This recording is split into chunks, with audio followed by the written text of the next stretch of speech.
Hello everyone, welcome to our channel Sita group of education. Students, आज हम बात करेंगे there is a very important topic of class 11 that is straight line. Straight line के बारे में आज हम लोग पढ़ेंगे। सो स्टूडेंट, सबसे पहले बात करेंगे कि स्ट्रेट लाइन क्या होती है।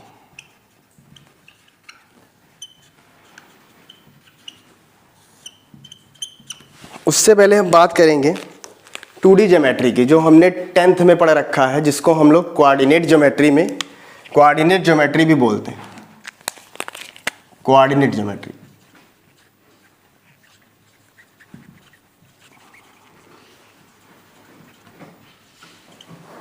कोऑर्डिनेट ज्योमेट्री हमने 10th में पढ़ रखा है। क्या होता है कोऑर्डिनेट ज्योमेट्री? अगर हम किसी एक सिंगल प्लेन में एक को एक्स एक्सिस और एक को वाई एक्सिस लेके कुछ भी ड्रॉ करते हैं एक सिंगल प्लेन में, तो वो क्या होता है, वो सब कुछ जो हम पढ़ते हैं वो कोऑर्डिनेट ज्योमेट्री में पढ़ते हैं। That is 2D plane. ये सारी बातें 2D प्लेन में करेंगे। तो स्ट्रेट लाइन हम 2D प्लेन में ड्रा करते हैं, एक ही प्लेन में ड्रा करते हैं। तो स्ट्रेट लाइन है क्या कि अगर हम बहुत सारे डिफरेंट इनफाइनाइट पॉइंट ले लें,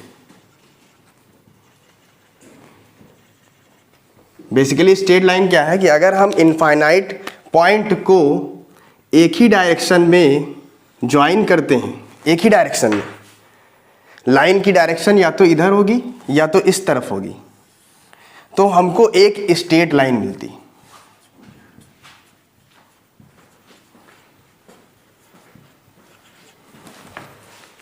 स्ट्रेट लाइन मिलती। अब इस चैप्टर में हमको पढ़ना क्या है? हमको ये पढ़ना है स्टूडेंट्स कि हम स्ट्रेट लाइन का इक्वेशन डिफरेंट कंडीशन में कैसे फाइंड आउट करेंगे। आपको अलग अलग कंडीशन दी होंगी और हमको इक्वेशन ऑफ लाइन निकालना होगा। अब बात आती इक्वेशन क्या होता है। इक्वेशन क्या होता है?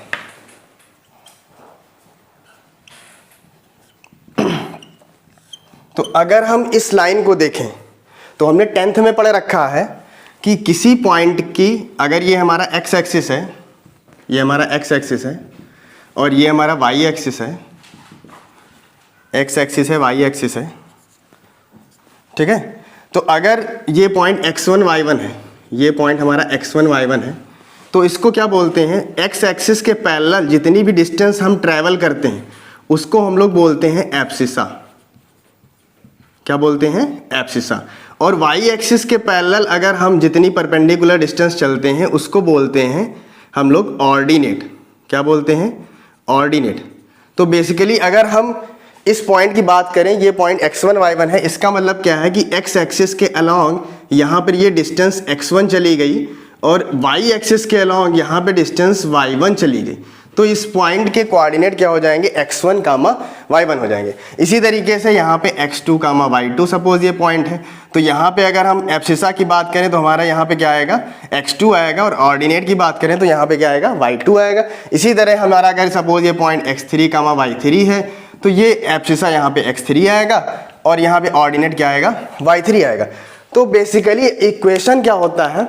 इक्वेशन एक मैथमेटिकल स्टेटमेंट है जो डिफरेंट कोऑर्डिनेट्स को के रिलेशन को डिफाइन करता है, शो करता है।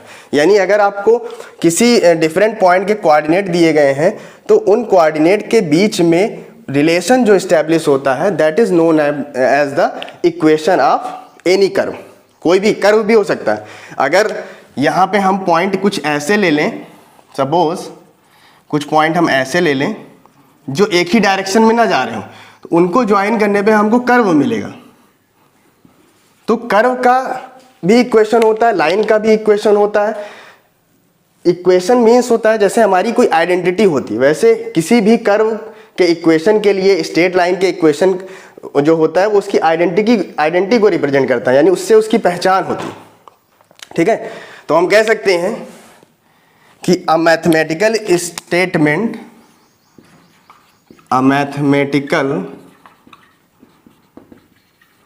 statement which shows the relationship between different infinite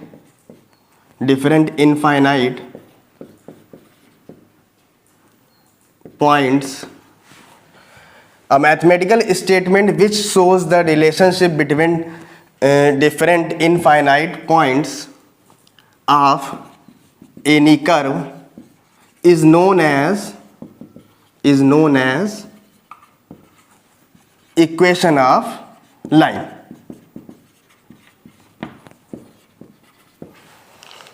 ठीक है, इक्वेशन ऑफ कर्व भी हो सकता है, और वो कर्व अगर एक ही डायरेक्शन में जाते हैं पॉइंट तो उसको हम लोग लाइन बोलेंगे। तो एक मैथमेटिकल स्टेटमेंट जो कि एक्स वाई इन पॉइंट के बीच में एक रिलेशन इस्टेब्लिश करता है उसको हम क्या बोलते हैं, उस लाइन या उस कर्व का इक्वेशन बोलते हैं। अगर वो पॉइंट एक लाइन में जा रहे हैं तो वो एक स्ट्रेट लाइन है, अदरवाइज वो एक कर्व को डिफाइन करेगी। ठीक है, तो यहाँ पे जो बेसिकली हम इक्वेशन फाइंड आउट करते हैं वो क्या होता है, हमारा अलजेब्रिक एक्सप्रेशन होता है। अलजेब्रिक एक्सप्रेशन इसलिए होता है क्योंकि हम जो रिलेशन फाइंड आउट करते हैं वो एक्स और वाई के बीच में करते हैं, एक्स एंड वाई के बीच में हम रिलेशन निकालते हैं। तो एक्स और वाई हमारे वेरिएबल हैं, इसलिए हम ये कह सकते हैं कि हमारा जो इक्वेशन होता है किसी भी 2D ज्योमेट्री में किसी भी कर्व का, वो क्या होता है, वो एक्स वाई में इस्टेब्लिश होता है। ठीक है, अब बात करेंगे कि इक्वेशन आप फाइंड आउट करने के लिए हमको क्या क्या चीज़ें पढ़नी है, उस पर देखते हैं। तो सबसे पहले बात करेंगे हम लोग slope of the line. Slope क्या होता है?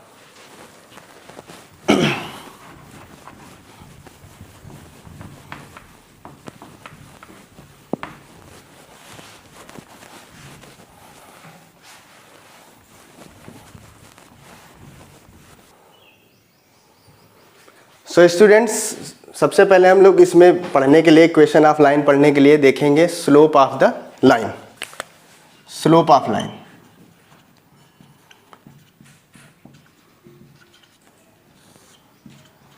स्लोप की बात करें तो स्लोप का जनरल मीनिंग क्या होता है, झुकाव यानी इंक्लाइनेशन। तो यहाँ पे भी वही बात है, जैसे हम लोग बोलते हैं कि रूफ जो है किसी हाउस की वो क्या है, स्लोपी है। तो यहाँ पे भी स्लोप का मतलब क्या होता है, इंक्लाइनेशन। तो अगर कोई स्ट्रेट लाइन आपको दे रखी है एक्स वाई प्लेन में, ये आपका एक्स एक्सिस है, ये आपका वाई एक्सिस है, पॉजिटिव वाई एक्सिस, ठीक है, ये आपका एक्स डैश, ये वाई डैश।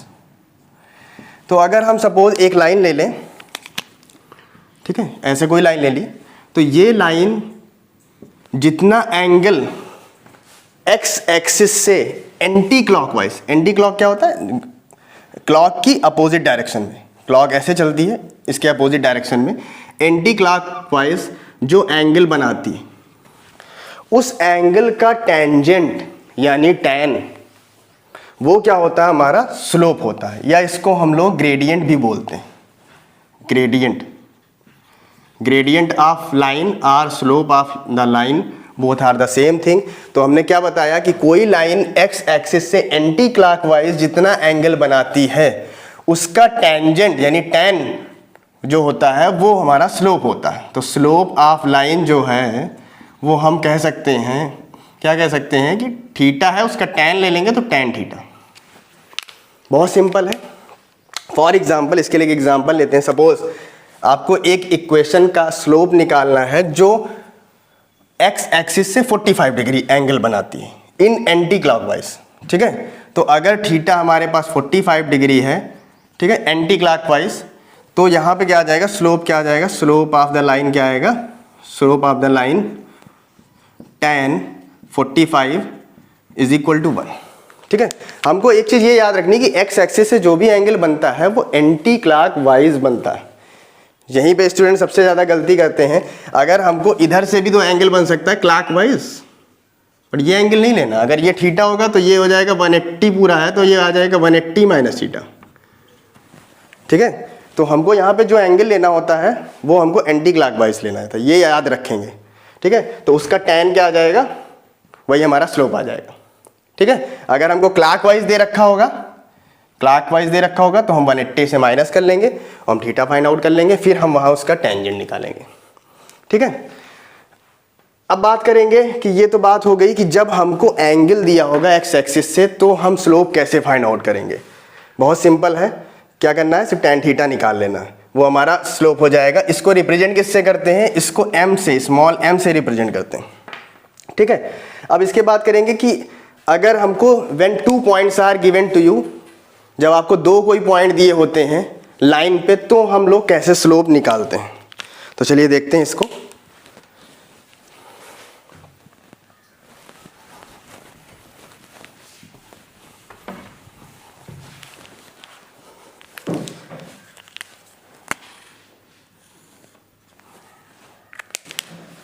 सपोज ये आपकी एक लाइन है, कैसे भी लाइन हो सकती, ऐसे हो सकती है, ऐसे बन सकती है, जैसे भी बनना चाहे, किसी भी डायरेक्शन में लाइन हो सकती, ठीक है, बट वो एक ही प्लेन पे होती। यहाँ पे हम लोग 2D लाइन की बात कर रहे हैं। तो यहाँ पे हम क्या करेंगे, 2 पॉइंट हमने कोई ले लिए, सपोज यहाँ पे आपका कोई मान लीजिए x2 y2 है और ये आपका x1 y1, ठीक है, x1 y1। यहाँ पे 2 पॉइंट हैं, क्योंकि इनफाइनाइट पॉइंट होते हैं, लाइन अगर आप बढ़ाते चले जाएंगे तो हर एक जगह पे एक पॉइंट है, यानी बहुत सारे पॉइंट हैं, इनफाइनाइट पॉइंट को मिलाने वाली ज्वाइन करती है लाइन, ठीक है। तो हमको कोई 2 पॉइंट पता है, x1 y1 x2 y2, यानी any 2 points on the line are given x1 y1 and x2 y2, then how can we find the slope of the line. तो हम लोग स्लोप कैसे निकालेंगे, तो बहुत सिंपल सा फॉर्मूला है। फॉर्मूला क्या है कि slope m small m is equal to y2 minus y1, जो आपको y2 दे रखा है, यहाँ पे y1 दे रखा है, अपॉन x2 माइनस x1। ये सिंपल सा फॉर्मूला, बस हमारा स्लोप फाइंड आउट हो जाएगा। देखिए देखते हैं ये आया कैसे। अगर हम ये देखें आया कैसे, तो हमको पता है कि अगर हम इस ओरिजिन से x एक्सिस के अलोंग जितनी डिस्टेंस चलते हैं वो हमारा एब्सिसा होता है। तो यहाँ का एब्सिसा x1 है, इसका मतलब ये डिस्टेंस कितनी हो गई, ये x1 हो गई, ठीक है। और हम y के अलोंग कितना चलते हैं, वो हमारा y ऑर्डिनेट होता है, उसको ऑर्डिनेट बोलते हैं। तो वो क्या है, यहाँ पे y1 है, ये आपका y1 है, ठीक है, ये डिस्टेंस y1 है। सेम इसी तरह अगर ये x2 y2 है तो x पे कितना x के अलोंग चलेंगे, x2 चलेंगे, ठीक है, ये x2 चलेंगे, और y के अलोंग कितनी डिस्टेंस चलेंगे, हम y2 चलेंगे, ठीक है। तभी हमारा ये x2 और ये डिस्टेंस हमने y के अलोंग चली, कितना आ जाएगा, यहाँ से y2 आ जाएगा, तो x2 y2 कोऑर्डिनेट हो जाएगा, ठीक है। तो अगर ये लाइन यहाँ से थीटा एंगल बनाती है, तो अगर हम ये परपेंडिकुलर है दोनों, अगर हम यहाँ से tan थीटा निकालें इस ट्रायंगल में हम tan थीटा ले लें, तो tan इज इक्वल टू क्या होता है, परपेंडिकुलर अपॉन बेस होता है। और ये डिस्टेंस कितनी हो जाएगी, ये जो हमारी सपोज इसको ले लेते हैं BC डिस्टेंस कितनी हो जाएगी, ये टोटल x2 है और इतनी आपकी कितनी निकल गई, इतनी आपकी निकल गई x1। तो यहाँ पे डिस्टेंस कितनी आ जाएगी, x2 माइनस x1 आ जाएगी, और ये डिस्टेंस आपकी टोटल कितनी है, y2। यहाँ पे सॉरी, इसको क्या कर लेते हैं, ये इसको ज्वाइन कर लेते हैं, तो ये थीटा हो जाएगा, तो ये भी क्या हो जाएगा हमारे पास, ये भी हमारे पास क्या हो जाएगा, थीटा हो जाएगा। क्यों थीटा हो जाएगा, क्योंकि ये दोनों पैरेलल लाइन है और ये आपकी ट्रांसवर्सल है, तो theta is equal to theta corresponding angle हो जाएंगे। तो अगर हम ये ABC है, ये आपका DE है, हम ADE ट्रायंगल ले लें, इन ट्रायंगल ADE ले लें, ADE में लगा लें, क्या लगा लें, tan थीटा। तो tan theta is equal to AE upon base क्या है इसका, D। अब AE डिस्टेंस कितनी आएगी, AE डिस्टेंस आपकी आ जाएगी y2 पूरी है, इतनी y1 निकल गई, तो कितनी आ जाएगी, y2 माइनस y1, ठीक है। और DE कितनी आ जाएगी, DE आपकी ये टोटल यहाँ से डिस्टेंस x2 है और ये x1 निकाल देंगे, तो ये आपकी क्या बचेगी, x2 माइनस x1। तो बेसिकली यहाँ से tan थीटा हमारा क्या होता है, स्लोप होता है। तो यहाँ से ये फॉर्मूला निकल के आता है, ठीक है। तो आपको सिर्फ ये याद रखना है, इसको आपको याद रखने की बहुत ज़्यादा ज़रूरत नहीं है, सिर्फ आपको इतना याद रखना है कि when 2 points are given on the line, then slope of the line is equal to y2 minus y1 upon x2 minus x1, बस ये याद रखना है, ठीक है। इसका एक छोटा सा एग्जाम्पल ले लेते हैं कि सपोज एक एग्जाम्पल ले लेते हैं,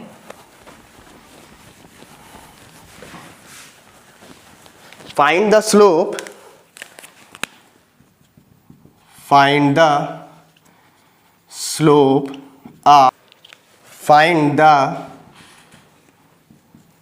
slope of line slope of line joining two points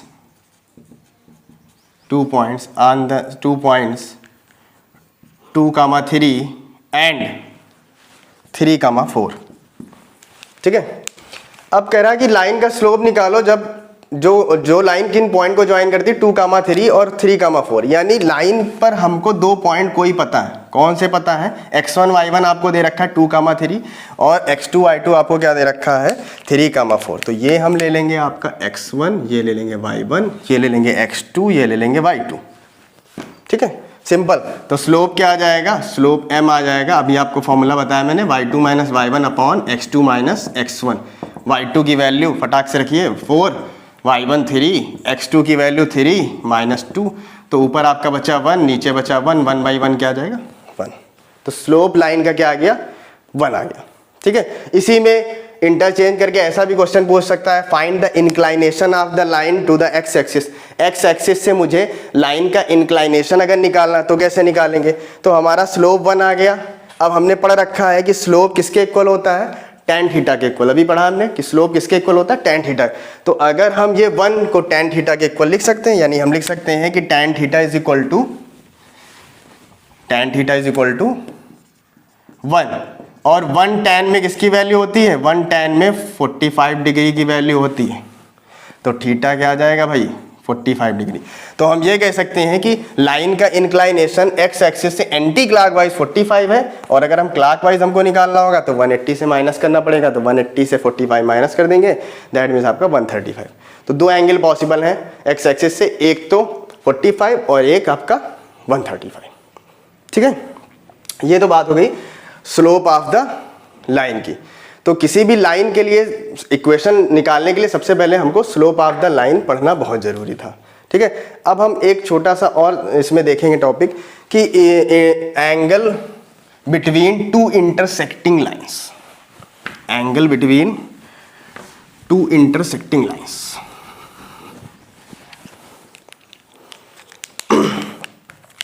angle between 2 intersecting lines. ठीक है,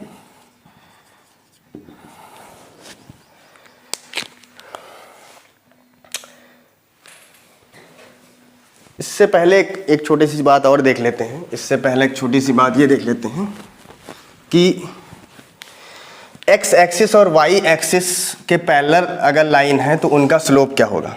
ठीक है, तो अगर हम कहें कि any line is parallel to X axis, ठीक है, अगर कोई लाइन एक्स एक्सिस के पैरेलल है तो उसका स्लोप क्या होगा।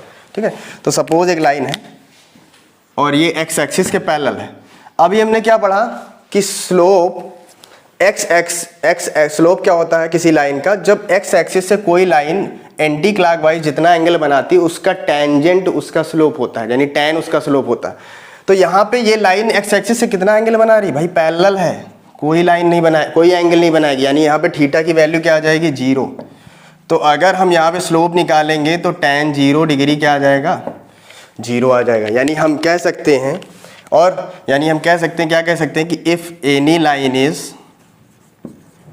Line is parallel to X axis then slope is equal to 0। Slope क्या होगा 0 होगा, और एक्स एक्सिस का भी स्लोप 0 होगा, क्योंकि एक्स एक्सिस खुद के साथ कितना एंगल बनाएगी? कुछ नहीं बनाएगी, 0 एंगल ही बनाएगी। तो यहाँ पे एक्स एक्सिस का भी हम कह सकते हैं कि स्लोप 0 होता है, और एक्स एक्सिस की लाइन में कोई लाइन अगर एक्स एक्सिस के पैरेलल है तो उसका भी स्लोप क्या आ जाएगा 0। यानी यहाँ पे ये स्लोप आ जाएगा 0, ये भी स्लोप 0। कितनी भी लाइन पैरेलल अगर बना दी जाए एक्स एक्सिस के, सबका स्लोप सेम यानी 0 आएगा। ठीक है, अब अगर हम यही बात कहें कि अगर कोई लाइन वाई एक्सिस के पैरेलल है तो उसका स्लोप क्या आएगा? कोई लाइन वाई एक्सिस के पैरेलल है तो उसका स्लोप क्या आएगा? तो देखिए वाई एक्सिस के अगर लाइन पैरेलल होगी, अगर लाइन वाई एक्सिस के पैरेलल होगी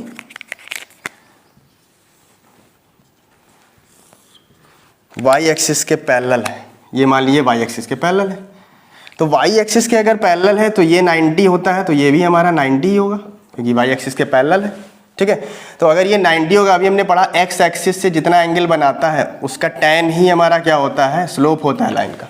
तो tan 90 की वैल्यू क्या होती है, इनफाइनाइट। यानी अगर कोई लाइन y एक्सिस के पैरेलल है या y एक्सिस खुद भी, ठीक है, तो उसका स्लोप क्या आ जाएगा, इनफाइनाइट आएगा। तो हम ये कह सकते हैं इफ एनी लाइन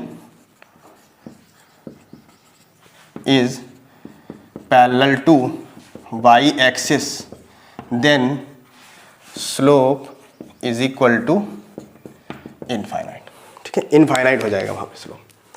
तो x एक्सिस के पैरेलल या x एक्सिस का स्लोप 0 और y एक्सिस या y एक्सिस के पैरेलल लाइन का स्लोप इनफाइनाइट होता है। ठीक है, अब इसके बाद बात करेंगे angle between two intersecting lines.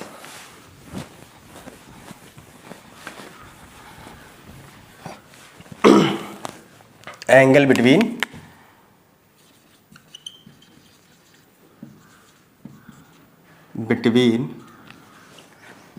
To intersecting lines. ठीक है, तो जैसे कोई दो लाइन ऐसे कट कर रही हैं ऐसे, तो उनके बीच कितना एंगल बनेगा ये हमको कैसे निकालना। तो मान लेते हैं उनके बीच इंटरसेक्शन एंगल ये कितना है आपका, थीटा है। ठीक है, तो सिंपल सी बात है, ये भी थीटा होगा क्योंकि वर्टिकली अपोजिट एंगल थीटा होते हैं। ठीक है, और ये आपका एंगल क्या हो जाएगा, ये 180 माइनस थीटा हो जाएगा। ठीक है, तो अगर दो इंटरसेक्टिंग लाइंस के बीच एक थीटा एंगल निकला, एक आपका क्या निकला, 180 माइनस थीटा एंगल निकला, क्योंकि ये भी दोनों लाइन के बीच का एंगल है और ये भी हमारा दोनों लाइन के बीच का ही एंगल है।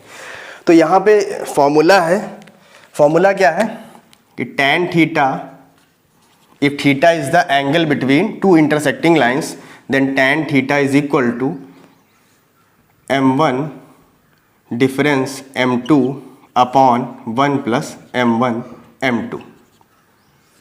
ठीक है, tan थीटा क्या आएगा, m1 difference m2 upon 1 plus m1 m2, यानी m1 m2 का डिफरेंस ले लेंगे यहाँ पे और 1 प्लस m1 इंटू m2 कर देंगे। मॉड इसलिए लिया है क्योंकि यहाँ पे जब हमारी कोई पॉजिटिव वैल्यू आएगी तो थीटा हमारा एक्यूट वाला आएगा। ये हमारा कितना एंगल बना रहा है, एक्यूट, क्योंकि tan एक्यूट एंगल क्या हो जाएगा, पॉजिटिव वैल्यू। तो यहाँ से हमारा tan थीटा मिलेगा और फिर थीटा मिल जाएगा तो हम इसको यहाँ से हम 180 से माइनस कर देंगे तो हमारा सेकेंड वाला भी एंगल मिल जाएगा। तो चलिए इसके लिए एक एग्जाम्पल देखते हैं छोटा सा, आपको एग्जाम्पल से बहुत इजीली समझ में आएगा। जैसे हमने कहा कि find the angle between line joining two points. ये आपकी मान लीजिए फर्स्ट लाइन दे रखी है, first line 0 0 and 2 comma 3, second line 2 comma -2 and 3 comma 5। ये पहली लाइन है जो इन दोनों पॉइंट को ज्वाइन कर रही है, सेकेंड लाइन है जो इन दोनों पॉइंट को ज्वाइन कर रही है। तो कह रहे हैं कि इन दोनों के बीच का इंटरसेक्शन एंगल निकालिए। ठीक है, तो सबसे पहले हमने क्या बताया, m1 difference m2 upon 1 plus m1 m2, यानी m1 क्या है, पहली लाइन का स्लोप, मान लेते हैं ये L1 है तो ये इसका स्लोप है, m2 क्या है, इसका स्लोप है। ठीक है, तो यानी सबसे पहले हमको लाइन के स्लोप निकालने पड़ेंगे। और when 2 points are given then how can we find the slope. अभी हमने पहले बताया y2 minus y1 upon x2 minus x1। तो यहाँ पे अगर हम m1 निकालेंगे तो m1 क्या आएगा, मान लेते हैं पहले के लिए 0 0 है पॉइंट एंड 2 कामा 3, तो ये आपका आ गया x1 कामा y1 और ये मान लिया हमने x2 कामा y2। तो फॉर्मूला लगा देंगे y2 minus y1 upon x2 minus x1, यानी y2 की वैल्यू 3, y1 की वैल्यू 0, x2 की वैल्यू 2 एंड x1 की वैल्यू 0। तो यहाँ पे आपका स्लोप क्या आ गया, 3/2। ठीक है, सेकेंड वाली लाइन के लिए अगर हम देखें तो पॉइंट्स आपको दे रखे हैं 2 कामा -2 एंड 3 कामा 5। तो पहले के लिए पॉइंट x1 कामा y1 ये मान लिया, ये मान लिया x2 कामा y2। तो स्लोप m2 क्या आ जाएगा, यहाँ फिर वही फॉर्मूला लगाएंगे y2 minus y1 upon x2 minus x1, यानी y2 की वैल्यू 5 और y1 की वैल्यू -2 अपॉन x2 यानी 3 माइनस x1 2। तो यहाँ पे वैल्यू आ जाएगी 7/1 यानी 7 आ जाएगा। स्लोप हमारा एक लाइन का 7 आ गया और एक लाइन का हमको स्लोप क्या आ गया, 3/2 आ गया। तो इस फॉर्मूले का यूज करेंगे। फॉर्मूला क्या है, फॉर्मूला हमारे पास है, लिखा हुआ है। ठीक है, तो m1 की वैल्यू रखिए, यहाँ पे m1 की वैल्यू रखेंगे तो क्या आएगा, m1 की वैल्यू रखेंगे हम 3/2 7। तो डिफरेंस मुझे लेना है, डिफरेंस लेना है, यानी बड़ी वैल्यू से छोटी वैल्यू माइनस कर देंगे तो m2 माइनस m1 भी लिख सकते हैं। डिफरेंस का मतलब यही होता है, जो बड़ी वैल्यू होगी उसको पहले लिख लेंगे, छोटी वैल्यू माइनस कर देंगे उसमें से। तो यहाँ पे लिख देंगे 7 माइनस 3/2 अपॉन 1 प्लस 7 इंटू 3/2। यानी यहाँ पे अगर हम एलसीएम लेंगे तो 2 7 जा 14 माइनस 3 आपका कितना आ जाएगा 11/2, और नीचे कितना आएगा 1 प्लस 21/2, यानी यहाँ पे आ जाएगा 11 अपॉन 23/2, 11/2 अपॉन 23/2, ये कैंसिल हो जाएगा। तो यहाँ पे क्या आ जाएगा 11/23, 2 7 जा 14 माइनस 3, 11/2, और यहाँ पे आएगा 2 प्लस 21, 23/2। तो यहाँ पे tan थीटा आपका क्या आ गया, tan थीटा आ गया 11/23। tan में ये कोई वैल्यू होती नहीं तो इसको इन्वर्स में भी हम लिख सकते हैं, tan इनवर्स 11/23। ठीक है, तो ये हमने एक एग्जांपल ले लिया, यानी एंगल इन दोनों के बीच कितना है tan इनवर्स 11/23। अगर हमको सेकेंड एंगल निकालना है, ये वाला एंगल निकालना है, तो हम 180 से माइनस कर देंगे, यानी अदर एंगल अगर हमारा यहाँ पे है मान लेते हैं फाई है, तो क्या आ जाएगा 180 माइनस थीटा, यानी 180 यानी पाई माइनस tan इनवर्स 11/23 आ जाएगा। सो स्टूडेंट्स, इस वीडियो में हम इतना ही देखेंगे, आगे हम इसमें नेक्स्ट वीडियो में डिस्कस करेंगे। Thank you.